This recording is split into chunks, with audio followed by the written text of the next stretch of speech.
नमस्कार। World news में आज गजा को लेकर पूरी दुनिया दो गुटों में बंट गई है। इजराइल अमेरिका के समर्थन के साथ बाकी दुनिया से अलग थलग पड़ता जा रहा है, तो कई यूरोपीय देश मुस्लिम देशों के साथ मिलकर इजराइल के खिलाफ मोर्चा खोलने की तैयारी में है।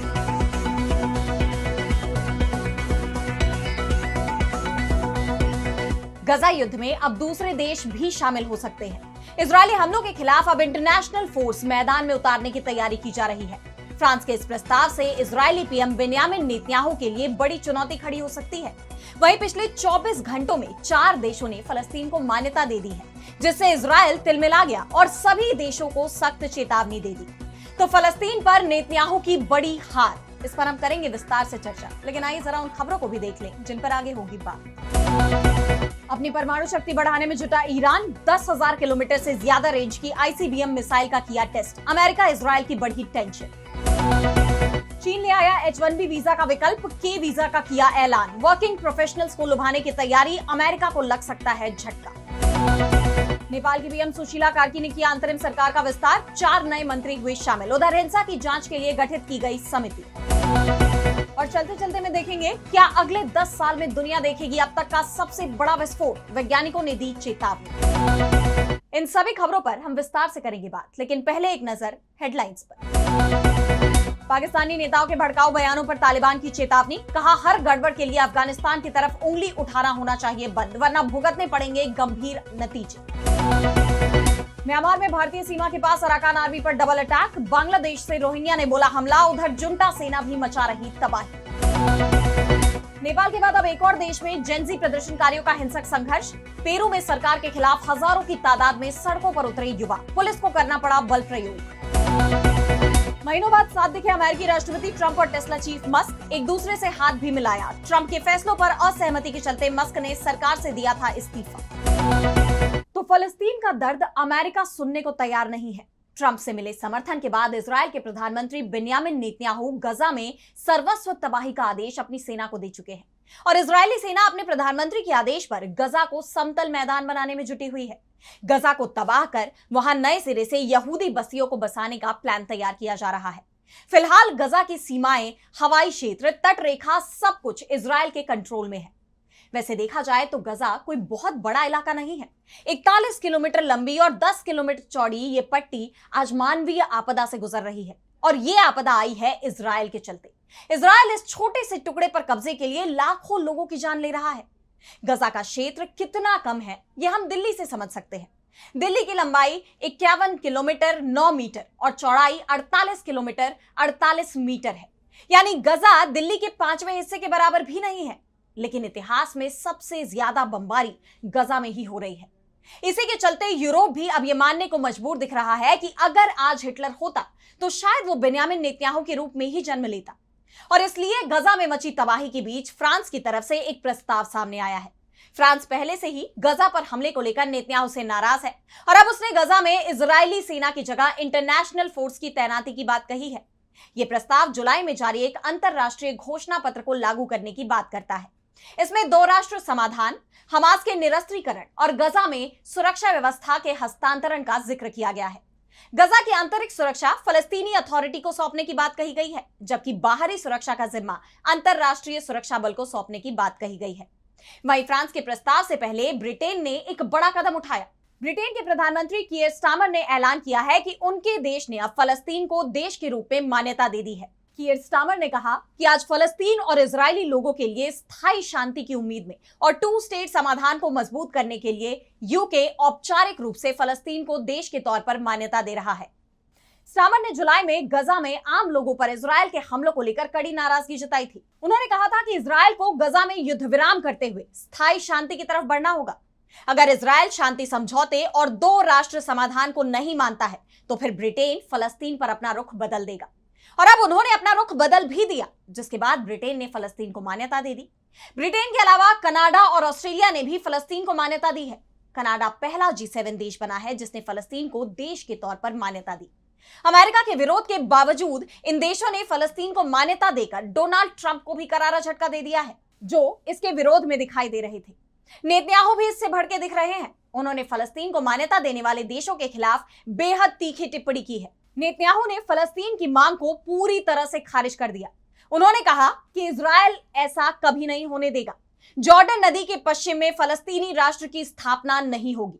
विदेशी लोग हमास को सम्मानित कर रहे हैं, लेकिन वो कामयाब नहीं होंगे। लेकिन नेतन्याहू भी ये बात समझ रहे हैं कि उनका देश अब दुनिया में पूरी तरह से अलग थलग पड़ता जा रहा है।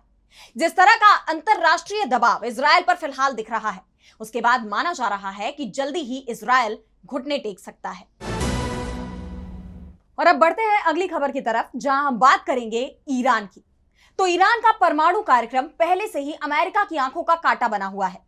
अमेरिका ने ईरान के परमाणु कार्यक्रम को तबाह करने की कोशिश भी की, उस पर हमला भी किया, लेकिन ईरान जल्दी ही नुकसान से बाहर आ गया और अब यह कहा जा रहा है कि वो जल्दी ही परमाणु बम हासिल कर लेगा। इस बीच अब खबर यह भी सामने आ रही है कि ईरान ने वो मिसाइल भी बना ली है जो अमेरिका पर हमला कर सके। यानी ईरान अब अमेरिका पर परमाणु हमला करने की ताकत जुटाने के करीब पहुंच गया है। दरअसल ईरान की ड्रोन और बैलिस्टिक मिसाइल क्षमता को तो पूरी दुनिया जानती है। इजरायल के खिलाफ जंग में ईरानी मिसाइलों ने अमेरिका और इजरायल के डिफेंस सिस्टमों में छेद कर दिए थे। तो यूक्रेन के साथ रूस की जो जंग चल रही है, उसमें ईरान के ड्रोनों का रूस की तरफ से सबसे ज्यादा इस्तेमाल किया जा रहा है। लेकिन अब ईरान ने अंतर महाद्वीपीय बैलिस्टिक मिसाइल यानी आईसीबीएम की तरफ कदम बढ़ा दिए हैं। ईरान ने एक आईसीबीएम का सफल परीक्षण किया है। ईरान की तरफ से इसका ऐलान नहीं किया गया, लेकिन तेहरान के आसमान पर एक रहस्यमयी वस्तु देखी गई। यह वस्तु कुछ और नहीं बल्कि एक आईसीबीएम मिसाइल थी। यह मिसाइल स्पेस लॉन्च व्हीकल यानी एसएलवी तकनीक से बनाई गई, जिसकी मारक क्षमता 10,000 किलोमीटर से ज्यादा है। ईरान के एक सांसद ने इसे लेकर दावा किया कि यह मिसाइल अमेरिका और यूरोप तक भी पहुंच सकती है। ईरान का यह सबसे उन्नत मिसाइल परीक्षणों में से एक माना जा रहा है। वीडियो में धुएं के निशान देखे गए, जिन्हें प्रक्षेपण का सबूत बताया जा रहा है। ये बात तो आप जानते ही हैं कि उन मिसाइलों को आईसीबीएम की कैटेगरी में रखा जाता है जिनकी क्षमता 5,500 किलोमीटर से ज्यादा हो, एक महाद्वीप से दूसरे महाद्वीप में हमला करने की क्षमता रखती हो। और ईरान ने जो आईसीबीएम बनाई है वो एक एयर टू सरफेस मिसाइल है और ये परमाणु हथियार भी ले जा सकती है। और ईरान ने इस मिसाइल के परीक्षण से एक तरह से अमेरिका को भी चेतावनी दे दी है कि अगर अब उस पर हमला होता है तो इस बार अमेरिका भी सुरक्षित नहीं रहेगा। अभी ईरान के पास खुर्रम शहर 4 और फतेह 2 जैसी 2000 से 3000 किलोमीटर की मारक क्षमता वाली मध्यम दूरी की बैलिस्टिक मिसाइलें यानी एमआरबीएम मौजूद हैं। दरअसल ईरान को इस बात का एहसास है कि भविष्य में उसकी इजरायल या अमेरिका से अगर जंग होती है तो वो फाइटर प्लेन से हमला नहीं कर पाएगा।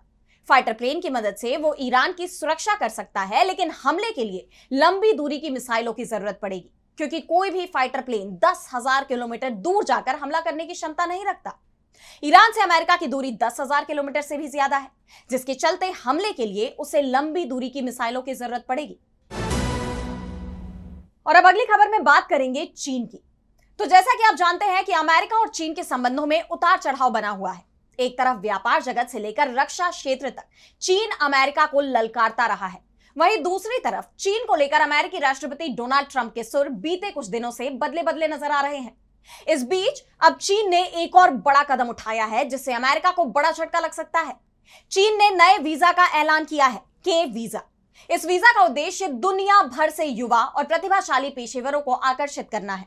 चीनी सरकार इस वीजा के जरिए खास तौर पर विज्ञान, तकनीक, इंजीनियरिंग और STEM क्षेत्र में प्रतिभावान युवाओं को बीजिंग तक लाने की कोशिश में जुटी हुई है। इसे लेकर चीन सरकार की तरफ से जारी आधिकारिक बयान में कहा गया कि चीन में नई के वीजा श्रेणी को लॉन्च किया जा रहा है। इस वीजा के तहत विदेशियों के प्रवेश और निकास संबंधी नियमों में बदलाव किया गया है। ये नए नियम 1 अक्टूबर 2025 से प्रभावी हो जाएंगे। चीन की यह घोषणा ऐसे वक्त पर आई है जब अमेरिका के H-1B वीजा को लेकर पूरी दुनिया में हड़कंप मचा हुआ है। राष्ट्रपति ट्रंप ने H-1B वीजा के नियमों में बड़ा बदलाव किया है, जिसके तहत अब उसकी एप्लीकेशन फीस 6 लाख से बढ़ाकर 88 लाख कर दी गई है, जिसका सबसे ज्यादा असर भारतीय नागरिकों पर पड़ना तय माना जा रहा है। ऐसे हालात में चीन की यह घोषणा H-1B वीजा के विकल्प के रूप में देखी जा रही है, जो अमेरिका पर भारी भी पड़ सकता है। यानी अमेरिका के बजाय अब लोग चीन जाना ज्यादा पसंद करेंगे। व्यापार जगत में तो पहले ही चीन अमेरिका को कड़ी चुनौती दे रहा है और अब उसके इस कदम से अमेरिका को भारी आर्थिक नुकसान उठाना पड़ सकता है। अब के वीजा की अगर बात करें तो चीन की मौजूदा 12 सामान्य वीजा कैटेगरी की तुलना में के वीजा कई फायदे देगा, जैसे मल्टीपल एंट्री, लंबी वैधता और अधिक समय तक ठहरने की सुविधा।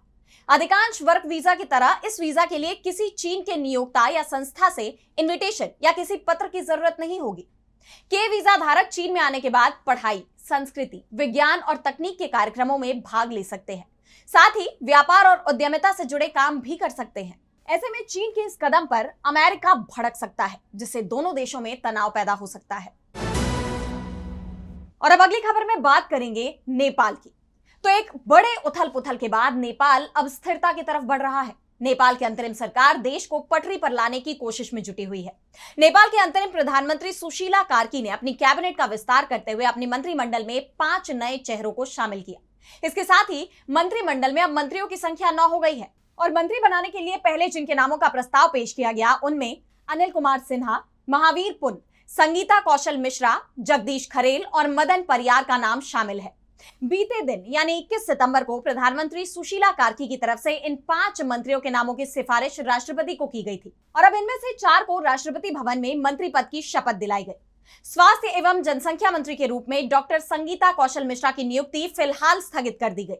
पीएम सहित 9 मंत्री हैं, जिनमें कार्की ने कई महत्वपूर्ण विभाग खुद संभाले हुए हैं। आपको याद होगा कि नेपाल में जेनजी प्रदर्शनकारियों की हिंसा के बाद देश में तख्ता पलट हो गया। 12 सितंबर को सुशीला कार्की ने नेपाल की अंतरिम प्रधानमंत्री का पद संभाला, लेकिन जिस तरह से तख्ता पलट हुआ उससे पूरा नेपाल तहस नहस हो गया। इस हिंसा में 72 लोगों की जान जा चुकी है, जिसकी जांच के लिए अब समिति का गठन किया जाना है। और अब नेपाल की कार्की सरकार ने जेनजी समूह के नेतृत्व में हुए हिंसक आंदोलनों की जांच के लिए 3 सदस्यीय उच्च स्तरीय समिति का गठन कर भी दिया है। इस समिति की अध्यक्षता सुप्रीम कोर्ट के पूर्व न्यायाधीश गौरी बहादुर कार्की करेंगी। इस बारे में जानकारी देते हुए गृह मंत्री ओम प्रकाश आर्यल ने बताया कि समिति के अन्य सदस्य पूर्व अतिरिक्त पुलिस महानिरीक्षक ज्ञानरण शर्मा और विधि विशेषज्ञ विशेश्वर प्रसाद भंडारी होंगे। इसके साथ ही उन्होंने ये भी साफ कर दिया कि समिति को 90 दिनों के अंदर अपनी रिपोर्ट सरकार को सौंपनी होगी। मौजूदा हालात में नेपाल की स्थिति पर पूरी दुनिया की नजरें बनी हुई हैं। और अब चलते चलते मैं बात करेंगे ब्लैक होल्स में विस्फोट की। तो क्या आपने कभी सोचा है कि ब्लैक होल कैसे खत्म होता है? दशकों से वैज्ञानिक इस पर रिसर्च कर रहे हैं। महान वैज्ञानिक स्टीफन हॉकिंस ने 1974 में एक थ्योरी दी थी कि ब्लैक होल धीरे धीरे हॉकिंग रेडिएशन नाम के कणों को उत्सर्जित करके खत्म होते हैं। ये प्रक्रिया इतनी धीमी है कि बड़े ब्लैक होल का अंत होने में अरबों साल लग सकते हैं, लेकिन छोटे और पुराने ब्लैक होल, जिन्हें प्राइमोर्डियल ब्लैक होल कहते हैं, वो आज के समय में फट सकते हैं। यूनिवर्सिटी ऑफ मैसाचुसेट्स एमहर्स्ट के वैज्ञानिकों ने एक चौंकाने वाली बात कही। उनके रिसर्च के मुताबिक अगले 10 सालों में ऐसे छोटे ब्लैक होल्स के फटने की 90% संभावना है। यह विस्फोट किसी सुपरनोवा से भी बड़ा होगा और अगर ऐसा हुआ तो हम न सिर्फ हॉकिंग की थ्योरी को सच होते देखेंगे, बल्कि ब्रह्मांड के सबसे बड़े रहस्यों में से एक को भी सुलझा पाएंगे। वैज्ञानिकों का मानना है कि इस धमाके से हर तरह के कण बाहर निकलेंगे। इसमें वो कण भी शामिल होंगे जिन्हें हम जानते हैं, जैसे इलेक्ट्रॉन और न्यूट्रॉन, और वो भी जिन्हें हम सिर्फ मानते हैं, जैसे डार्क मैटर। सबसे बड़ी खोज उन कणों की होगी जिनके बारे में हमें कोई जानकारी ही नहीं है। इस धमाके को खोजने के लिए वैज्ञानिकों ने एक नया सिमुलेशन बनाया है। इसमें उन्होंने डार्क इलेक्ट्रॉन नाम के एक कण को शामिल किया जो ब्लैक होल को कुछ समय तक स्थिर रखता है। इस नई थ्योरी के मुताबिक हर 10 साल में कम से कम एक ऐसा धमाका होने के आसार हैं जिसे हम अपनी गामा रे ऑब्जर्वेटरी से देख भी सकते हैं। अगर ये सच हुआ तो ये खगोल विज्ञान की दुनिया में एक बड़ी खोज होगी और ब्रह्मांड की हमारी समझ को हमेशा के लिए बदल देगी। फिलहाल आज इस वर्ल्ड बुलेटिन में इतना ही। देश दुनिया की तमाम बड़ी खबरों के लिए आप देखते रहिए डीबी लाइव और मुझे दीजिए इजाजत। नमस्कार।